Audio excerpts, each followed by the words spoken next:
Good morning, everybody. It's another build day here, and we're ready to have another great day here. And it's been a great day already so far. It has. Now, yesterday we took our friends Paul and Anna to the airport for them to fly up to Manila, and then from Manila they caught a flight on, I hope they're in the air, to LAX right now, and then they'll continue from there across over to Boston. I will share something that's a little warning to you that's going to travel and all. Anna had a problem when she got ready to board. They didn't want to give her a boarding pass because her passport had less than 6 months left on it. I think it had 4 or 5 months left on it, and they did not want to allow her to board. They let her in the country just a few weeks ago, but then they weren't going to let her back out of the country. So be careful with that. But whatever happened, I think they got it worked out from the last message I understand from Paul. And, it was kind of a not so cool situation to do that because the embassies have been a mess to get Philippine passports renewed abroad. And they've been backlogged here in the Philippines, and the appointment scheduling has been backlogged here in the Philippines as well. So her being a green card holder for the U.S., and she still has time on her passport, they should let her on in, and I believe they did. But it took a little bit of talking and discussing and finagling to make that happen. But the last I knew, they should be just about landing at LAX at just about any time right now. All right, well, then yesterday, as soon as we got back here, I changed clothes and I said, I'm gonna try to get a little bit of work in for the rest of the day. And I was working on those little discs that kind of like I don't know what you would call it, little pieces that I'm putting up on the ceiling, for the LED lights to go up onto this concrete ceiling. I was putting some of those up and I heard a horn blowing, and I sent one of the guys around and Melinda head around, and we had some viewers that showed up here, and I just put my tools back down and spent the rest of the day enjoying these wonderful viewers here. So he is from a Laos and Thailand descent, migrated to the U.S. when he was a child, has been there in Texas for years, down outside of Houston, and so he's grew up as a Texan in the USA, and I think that's pretty cool. And he said it was really comfortable for them to hear a Texas voice here and the Texas hospitality that we shared to him. And thank you very much for all of you coming out and visiting with us yesterday. We enjoyed it greatly. And once again, I would enjoy to hang out with you again too. Come on back here and see us again. And I enjoyed those couple beers that we shared out here on the back veranda. That's what I built it all for. Good times, good people, good friends. And we love all the great people that we meet on this channel. That was a good visit and excited for that. We also have a friend Tom that's in our group's wife's birthday coming up, and we're going to go be seeing them, talking about seeing expats and all. And a whole group of us expats that have all become like a big clique will all be there again. Jerry and Roshi are coming up from San Joaquin, and they're going to join us at the birthday party. They're going to have Steve there. We're going to have Tito, Tim, Melanie there. A whole bunch of the Damien. I don't know if Damien will be there. I think Damien was heading back to the UK. But it'd be a whole group of us expats there again. Tim and the the crew. And hey, if any of y'all are around, let us know. You can join too. Well, I'm going to show you what's been going on here so far today. Yesterday, or a day before yesterday, when we were out and about with Paul and Anna going to see where they could get their antigen test at, this place called Lucky Six Trading up near Molo that's been closed and their doors locked up for a while. They have all these chairs right here, and Mel and I had been wanting to buy one of those since last year, but their place has been locked up, full of inventory and locked up. Well, just so happened when we're driving by, there's a box truck backed up to the door. It looks like they're loading stuff up, and there's people there. So I whip in the parking lot next door. I go up there. I start asking questions to a young Filipino gentleman there. I could tell he kind of didn't want to give me too much information. And I knew the owners of that place were some Chinese. And I said, you know, I've bought stuff from them here before. They treated me really good. If they're here, let me talk to them. So finally he goes in the back, and the Chinese owner comes out.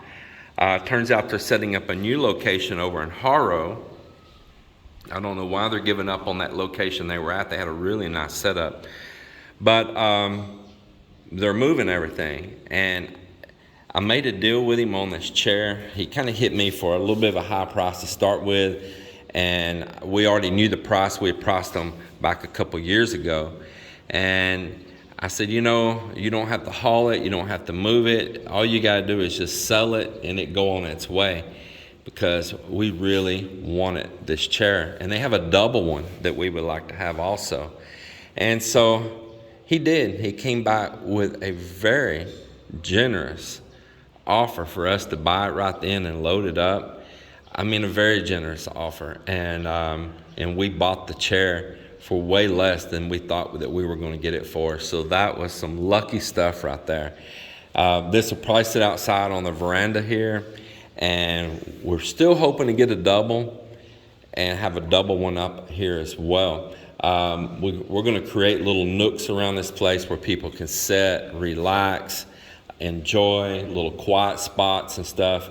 So the single one, if we get a double one, we'll probably get moved somewhere else, and we'll keep the double one up here for us.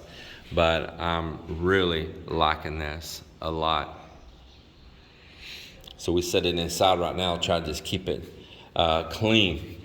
Then over here right now, I just peeled the tape, but I put a primer coat right along by this stone just now, because I'm about to put up the LED lights, and then that wood trim that I told you all about here a while back, that's going to go just out on the edge of those LED lights, and it's going to be stained and all up on there. So I wanted to get a layer of primer on that skim coat and behind it. So I just went out about 2.5, 3 inches wide all the way around. And then after I put the wood and I get ready to tape all that off for texturing and painting, the tape will stick way better to a sealed primer coat on that skim coat than just this powdery finish that it has here right now. It can't really make tape stick to that. So getting a primer coat around that edge will allow the tape to stick better when we get ready to do our clean finish job.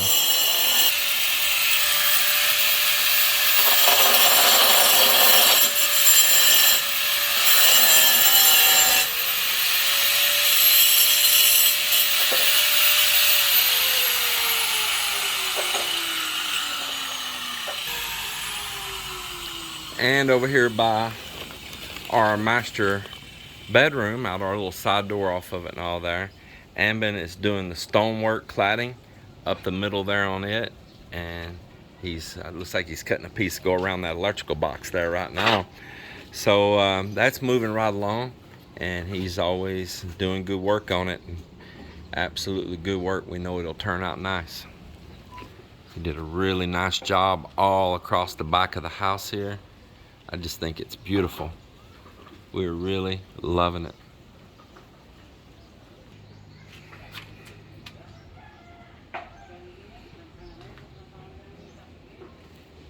And there in the back where he's got a little weight sitting down on to keep them pressed down tight right now, Mop finished up about the last 2 foot in the back of the pantry back there on the floor tile. He had to wait for these to dry and set the other day so he could actually stand on them and be able to work back there in the back. Then up here on the roof deck, Mop is setting these boxes here for me. So there was a junction box inside the wall there, and it set back inside there a little bit. We left an open void around in the concrete wall. What he's doing here is on that junction box, which is kind of like this one right here. It's embedded in a little deep in that wall. And I bought these. It's got a weatherproof door on them with a rubber gasket in it. And we cut the back out and made a hole in the back so we can access the wiring. And it actually had a hole that lined up here and over here that was screwed right on to that existing junction box in there. And so all it did is create like an extender out for it, and a place that we can remove a weatherproof cover and access that wiring in there if we ever need to repair something or pull a new run through the conduit or anything like that. So he's doing that and getting this wall patched in so we can skim coat that area, and that will be that, and we'll be able to get this all finished up here. But it's going to be very nice to have those where you can always access them later down the road if you need to repair in your wiring that's embedded inside of this concrete. Then like for these others that's on the veranda up here, actually this is more like the roof deck, and on the parapet walls right here, those that are flush, I bought these little blank non-metallic covers right here, you see, and I bought these in the United States and brought them here. It says right there Home Depot. And so it's kind of funny, they're made in Indonesia, went all the way to the United States and came all the way back over here this side of the world, right next door to Indonesia. So we're going to screw these right there on those parapet walls over the electrical there, and it too has a thick rubber gasket there on the back to seal it, and it'll leave us access to our wiring for the future. And out here on the front of the house, I have Marvin painting the precast around everywhere right now. He's putting a primer coat on. I had a viewer that he felt that we were creating a lot of problems for ourselves by putting up all that cladding and all without primering that precast all around and painting it first. And I understand his point, but you're not here for a real-time situation. We know our time schedule before we need to go back to Texas. We know what we have to get done, and we had rain to set in, and so all that precast was wet, okay?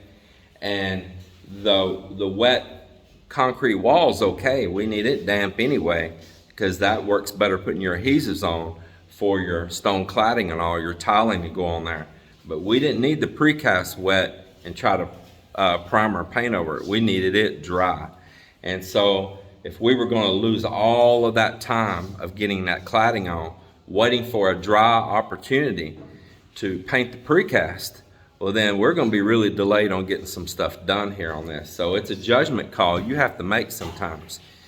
Yes, it's going to be harder when we get ready to paint, like right now he's having to tape and be really careful cutting in, yes, but at least all of that cladding got done up in front of the house and is behind us now.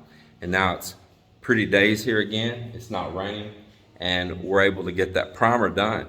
But you've got to make judgment calls. I completely get you, you're exactly right, but there's more to the situation than what you can just see watching a video. I'm dealing with the real-time events here of what's going on.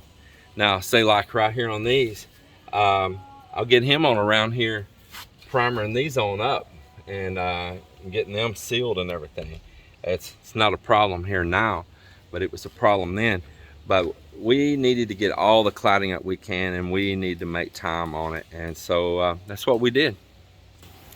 It's just such a beautiful day here. Let's look at the clouds, are just gorgeous. Man. Down here in this small guest room, Miller's been working by himself up here skim coating. Man, you got a bunch done in here.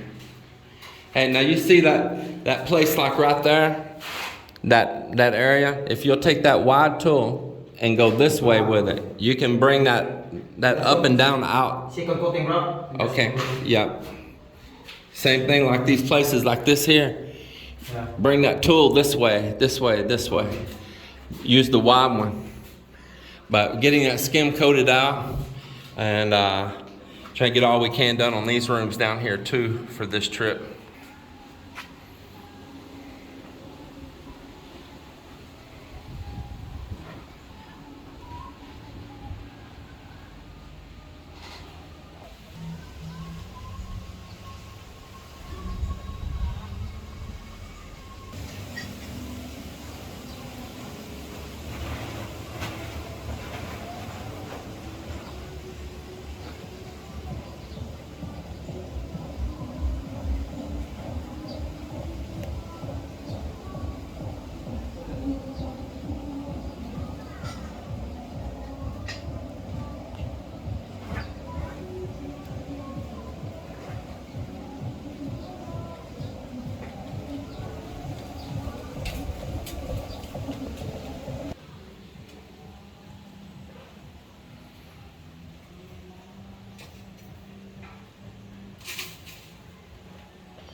So Bebot and Christian, they're over here right now putting on precast across these fence posts, these columns across the backyard. We want to match and look good not only in the front, but we want to look good here in the back as well. So they've been here this morning working on putting all of these up. I think it's gonna look really good. Just like that house is looking really good. I'm so happy with it.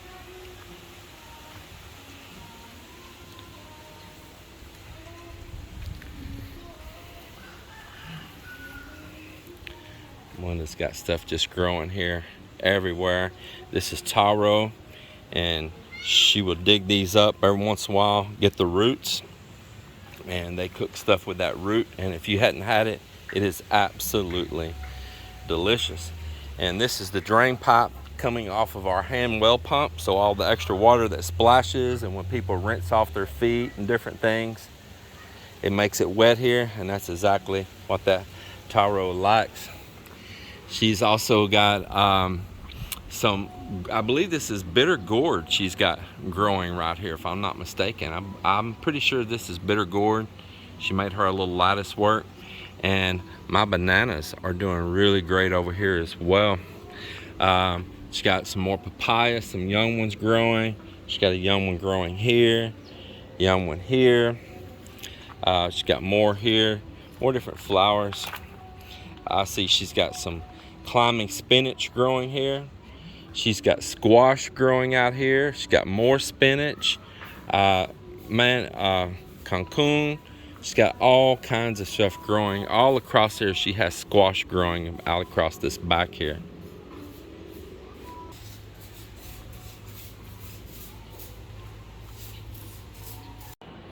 See what these beautiful women are in here doing.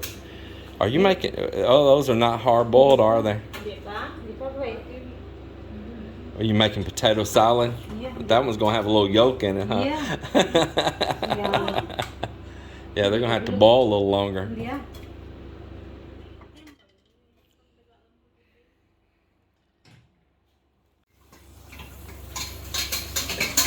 My life's so hard here.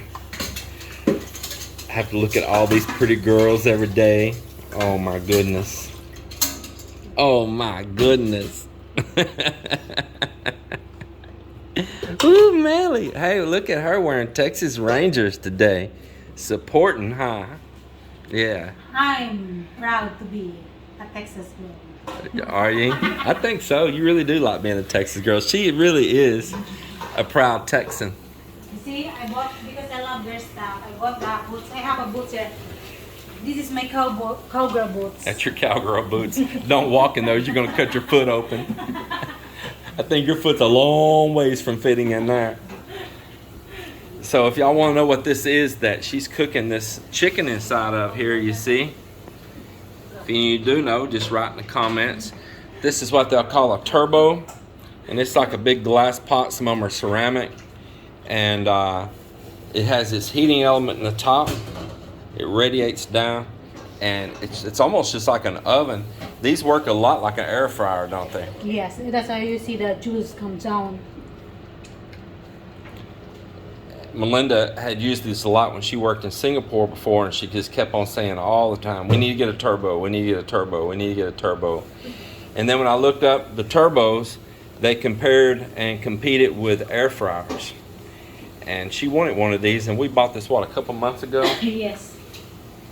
And they work pretty fast. They actually cook really quick. And you, like this chicken here, it cooks it without, you know, all the grease and the oil. And in fact, it's melting a lot of the fats out of it. It's pretty cool. They got a lot of different brands. This one we bought was Eureka, but man, there is many different companies that make these things right here. Well, everybody, it is the end of this work day. And I tell you, I did not get to video the end of the work day. I was really busy at the moment. We were trying to get a lot of stuff done. And Melinda's oldest sister, May, she had a birthday today, and we went over next door to sing happy birthday with her and eat a little food and a little cake. But I'm back here, and let's do a little walkthrough real quick, and I can show you a few things. Here we go. Here we go. Boy, that is something, ain't it? Yeah, so I can dim that down. That's really bright right now. And I haven't finished it yet, but man, it's going way more on camera than it does with the naked eye. I mean, I can't believe how intense it looks on camera. It's not that intense with the naked eye. It is so funny how the camera's picking all that light up. I mean, it's probably a fourth of that brightness right now with the naked eye. I can't even believe it's looking like that.